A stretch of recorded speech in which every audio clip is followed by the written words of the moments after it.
aliyebarikiwa aonyesha kilicho nyuma ya Elbert, aonyesha nguvu iliyo nyuma ya Elbert. Bwana asifiwe. Naomba usome katika kitabu cha Samueli wa kwanza sura ya 17 mstari wa 45 tu. Samueli wa kwanza sura ya 17. Ndio. Mstari wa 45 unasema. Umesemaje? Ndipo Daudi akamwambia yule Mfilisti, naam, wewe unanijia mimi na upanga. Wewe unanijia mimi na upanga. Na fumo. Na mkuki. Bali mimi ninakujia wewe kwa jina la Bwana wa majeshi. Mimi nakujia wewe kwa jina la Bwana wa majeshi. Kitabu cha Zaburi sura 20 mstari wa 7 anasema. Naam. Hawa wanataja magari. Na hawa farasi. Wale wengine wanataja farasi. Bali sisi tutalitaja jina la Bwana Mungu wetu. Haleluya. Haleluya. Kwa hiyo nimetaka niwaonyeshe ikiwezekana jibu linalofanya kama kuna watu ambao wanaweza kawa wameenda kuongea na Elbert. Hiki naamini watakuwa naitikia kwamba kweli nyuma ya kijana huyu yuko Mungu tu. Na anawapongeza wote waliohusika kwenye busara hii ya kwamba Elbert asiteswe, asipigwe, asiumizwe. Yoyote kwa jina lako na cheo chako, yoyote salamu zangu zikufikie.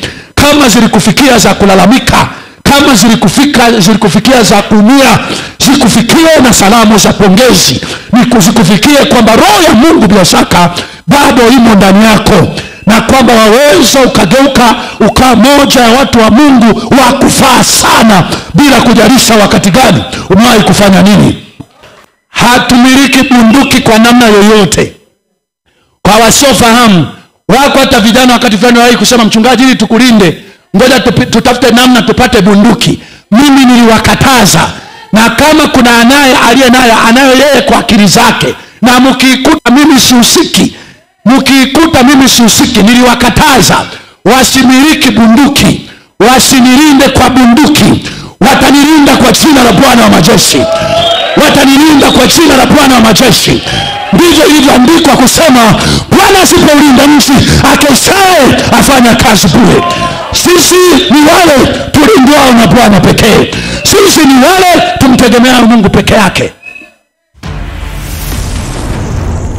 Updates za mbinguni, miongoni mwa yaliyomo moyoni mwa Mungu leo.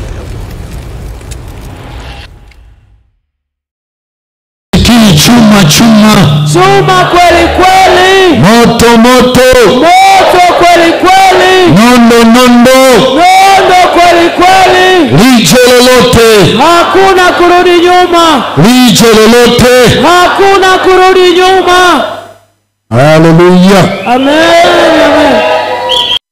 Mapema kabisa kama kuna watakao nisikia mapema, na hakika baada ya hapa pengine kesho taendelea kuweka vizuri statement hizi ili ziwe zinaeleweka. Nitapata muda maalum wa kuweka vizuri statement hii.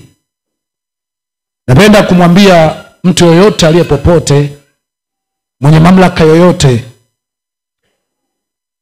kwa sababu zozote, wasiwasi wowote, intelijensia yoyote alionayo, nataka nimwambie kwamba nyuma ya Elbert asiangalie jeshi lolote, asiangalie mwanasiasa yoyote, asiangalie ufadhili wowote, asimwangalie mtu yoyote aliye ndani ya nchi au aliye nje ya nchi. Nyuma ya Elbert amuone yuko Mungu tu. Kama ni Muislamu amuone yuko Allah tu. Kama ni Mkristo amuone yuko Mungu tu. Nyuma ya Elbert asijisumbue. Na nitumie nafasi hii, kama kuna yoyote mwenye mashaka ya kwamba hebu ngoja tuone ujasiri kijana huyu anaweza kawa na ukuta wapi, ujasiri anautoa wapi, pengine tumuulize swali la mtego, jambo ambalo na uhakika watalikuta jibu moja tu. Aliye nyuma yake ni Mungu tu. Hatuna agenda yoyote ya siri. Yaani hatujawahi kuwa na agenda yoyote ya siri, na hakuna lolote ambalo huwa tunalifanya kwa siri hatuna mpango wote kwa siri. Simu zetu ziko wazi, tunayoweza tukaongea popote pale yako wazi. Nina hakika wanisikilize, wasihangaike pengine isije katokea yakafanyika mahojiano fulani ya kumuuliza maswali ya kawaida ikaonekana ni kama kuna kinachofichwa, pengine mmoja ambaye kwa vyote vile anaweza akawa vampire likajitokeza likaanza kusema pengine huyu ateswe au aumizwe, kuna atakaloisema.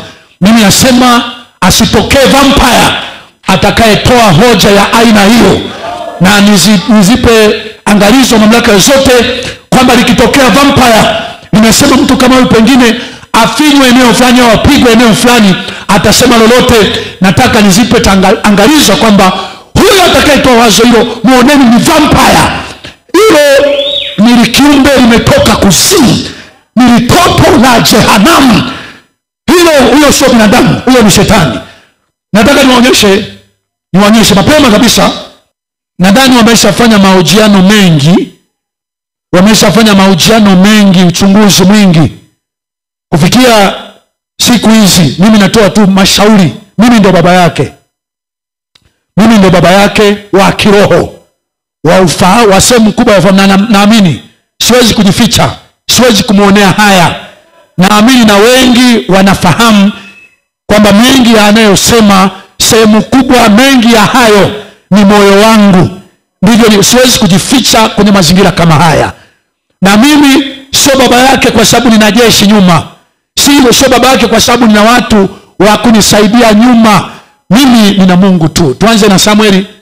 Kwa radio mnanitafutia ile, wale wanataja magari, wale wanataja farasi. Tuanze na Samueli wa kwanza sura ya 17, mstari wa 45. Nataka niweke vizuri na nitapata muda mzuri wa kulifafanua vizuri jambo hili, na baadaye niendelee kupongeza busara iliyotumika ambayo pengine haikupelekea kuleta madhara yoyote, na nasihi sana busara hiyo na moyo huo uendelee kutumika.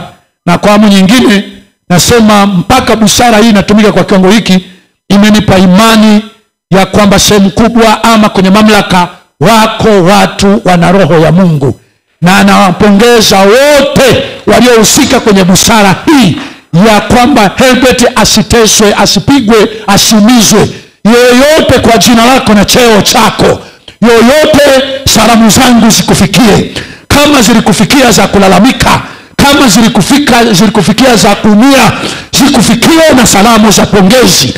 Zikufikie kwamba roho ya Mungu bila shaka bado imo ndani yako, na kwamba waweza ukageuka ukawa moja ya watu wa Mungu wa kufaa sana, bila kujalisha wakati gani umewahi kufanya nini.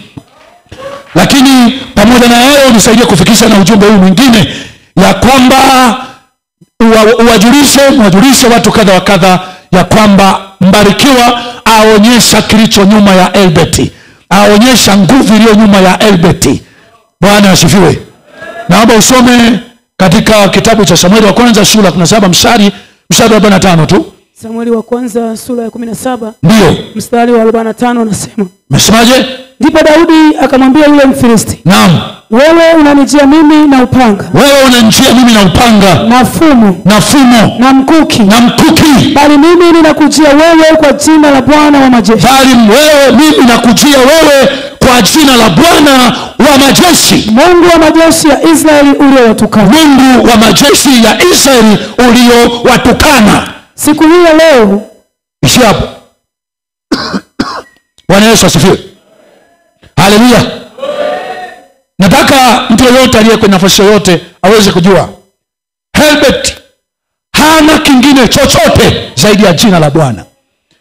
Hana kingine chochote. Ndio maana pale mwanzo nimesema Herbert hata aachiwe hapa ni kama likuku la kisasa, hakuna taka kuenda. Hata waseme alale nje pale kwenye kituo cha polisi, alale nje, wamkute kesho, watamkuta pale. Nijuacho kwa sababu kama amechukua roho yangu na moyo wangu, najua hana anachoweza kufanya. Kwa sababu mimi sihamasishi kwamba pengine haya tunayofanya tunafanya ni vituko ili tuchafue nchi alafu tukimbie. Hapana, kusudi la dhati kabisa lipo kutengeneza nchi ili Mungu apaone Tanzania ni mahali pafaapo kukaa na kubariki taifa hili na mataifa mengine yabarikiwe kupitia taifa hili. Mungu wetu asifiwe. Haleluya. Kwa hiyo mimi nachoamini Elbert ni kama kuku wa kisasa. Hata atolewa aseme wewe kaaga tu kwenye chumba hicho hapo kiko wazi, ama hapo nje, kaa hapo nje, kila utakapohitaji tutakuita. Hataenda popote, hatatoka pale, atakuja pale. Lakini sasa hayo mengine siwafundishi kazi, siwafundishi imani ya kwamba wewe na imani ya aina gani. Hayo mengine nasema tu anashiriki. Lakini kitu ambacho nataka wasihangaike nacho hata kidogo, wasihangaike kutafuta nani yuko nyuma yake. Na hiki nasema nikiweka mfano kwenye maisha yangu. Waulize watu wote waliowahi kuwa karibu na mimi, waliowahi kunisogelea kwa karibu. Wengi hata mimi waliowahi kuangalia ni nani wako nyuma yake. Wachukulie mfano kwangu. Nina hakika wakiuliza mtu yoyote anayenijua vizuri ambaye atasema nina namba ya Mbarikiwa, mimi Mbarikiwa nikimuita au nimewahi kuona naye, nimewahi kuongea naye, yeyote mnayemjua kwenye mamlaka, yeyote, muulizeni Mbarikiwa katika kumwangalia kwa undani, kwa asili, kwa uchunguzi wa aina yoyote, aliwahi kuonekana nani yuko nyuma yake. Once inapokuwa mimi sina mtu nyuma ambaye ndiye anayeweza akawa ananiwekea maneno, sema hili, mseme yule, mseme vizuri huyu, mseme vibaya yule, Elbert huyo, mimi huyu, warudi kwenye channel, wataenda kukuta kuna mahala Chadema walipopuyanga nilisema ubaya wao. Kuna mahala Tundu Lissu alipopuyanga nilisema ubaya wake. Kuna mahala Mbowe alipopuyanga nilisema ubaya wake. Kuna mahala Zitto Kabwe alipopuyanga nilisema ubaya wake. Kuna mahala iwe wa CCM alipopuyanga nilisema ubaya wake. Mimi ubaya kwa mujibu wa neno la Mungu hauna chama, hauna rangi. Ubaya ni tendo lolote linaloleta hasara, linaloleta madhara, hata kama wewe kwako lina faida, hata kama kwa watoto wako, kwa ndugu zako lina faida. Sisi tunalochochea lile unalowafanyia wengine, liwe ndio hilo ulio tayari kuwafanyia watoto wako. Kile unachotaka watoto wako wawe nacho, kiwe ndio kile unataka watu wengine wapate. Hasa unayekuwa kiongozi. Kiongozi uwe ni wewe utakayetoa maisha yako kwa ajili ya watu. Ikiwezekana ukose wewe, watu wapate. Hiyo ndio heshima na msingi wa kiongozi atakayekumbuka miaka yote. Lakini kiongozi atakayejirimbikizia maduka, mahoteli, majumba South Africa, Ulaya, Ubelgiji, Sudani, sijui Qatar, sijui Dubai, tulikuja bila kitu, tutaondoka bila kitu. Kwa hiyo hilo ndio tunalowakumbusha wanadamu, ya kwamba kuna maisha baada ya ukwasi, baada ya fahari, baada ya takataka za dunia hii. Nayo iko akiba ya kweli unayotakiwa kuiweka kwa mahali ambapo nondo hawezi kuharibu, mahali ambapo uharibifu hawezi kufika.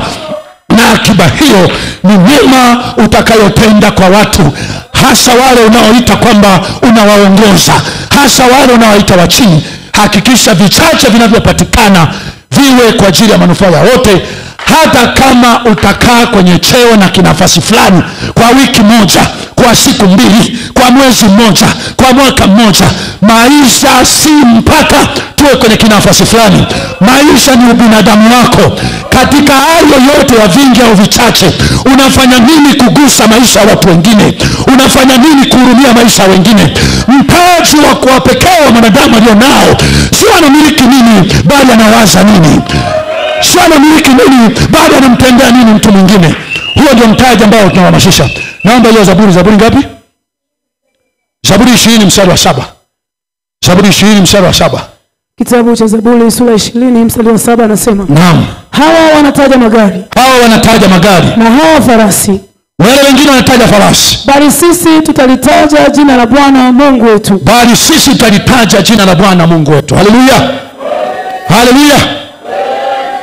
Kwa hiyo nimetaka niwaonyeshe, ikiwezekana jibu linalofanya, kama kuna watu ambao wanaweza kawa wanaenda kuongea na Elbert, hiki naamini watakuwa wanaitikia kwamba kweli nyuma ya kijana huyu yuko Mungu tu. Hawa ni wale wamtegemeao Mungu, hawa ni wale wamngojeao Mungu, hawa ni wale walio mawakili wa Mungu tu duniani. Hawana lingine, hakuna wanachokitafuta. Wale wanataja magari, wengine wale wanataja farasi, wengine wale wanataja majeshi, wengine wale wanataja wachumba, lakini sisi tunalitaja jina la Bwana. Kwa maneno ya nyongeza ni kwamba hata waliowahi kutuma kufuatilia ibada zetu wameona ni ibada ambazo hazina hila hata kidogo. Hata kwamba kuna mahala tukimaliza hapa tunakuwa na kikao na baadhi ya watu, hebu njoni tupangane jinsi ya kutengeneza jeshi. Sisi ni jeshi la rohoni, sisi ni jeshi la Mungu. Haya mavazi tunayovaa, tumevaa tu ni mavazi kwa ajili ya kuwakilisha uaskari wa ufalme wa Mungu. Hatumiliki bunduki kwa namna yoyote. Kwa wasiofahamu, wako hata vijana wakati fulani wao kusema, mchungaji, ili tukulinde ngoja tutafute namna tupate bunduki. Mimi niliwakataza, na kama kuna aliye naye anayo yeye kwa akili zake, na mkikuta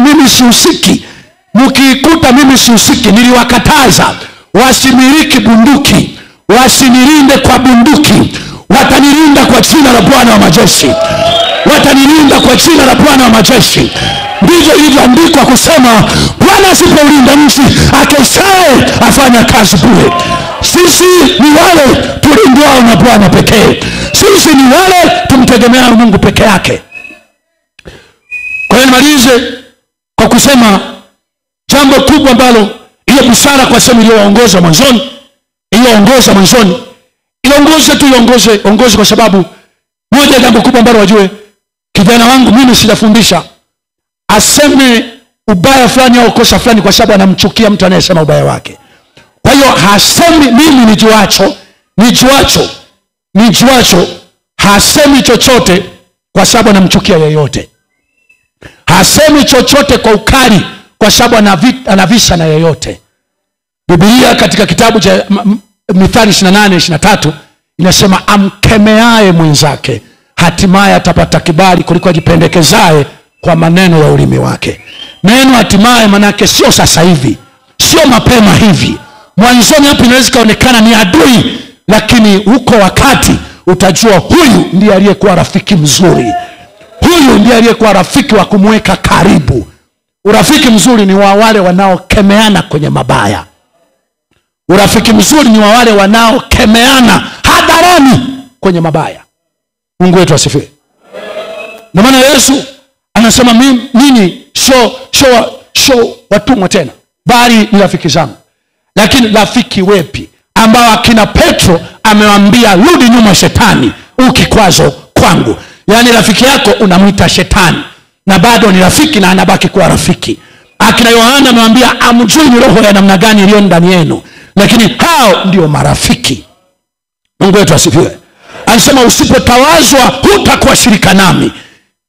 Kwenye kaeneo kadogo maamuzi makubwa, lakini hawa kina Yohana ndio waliokuwa marafiki. Hao mitume ndio waliokuwa rafiki waliotajwa majina yote hayo.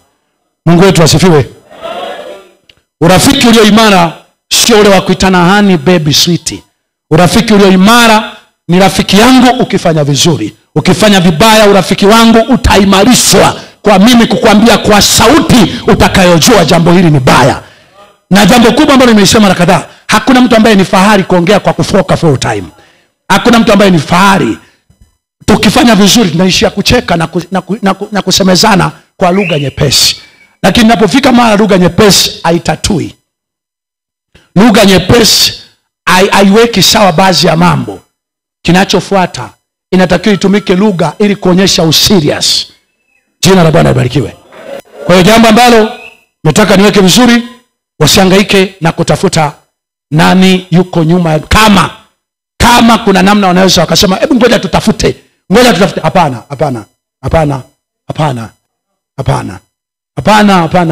Sisi tunafanya ibada always tunakuwa hadharani.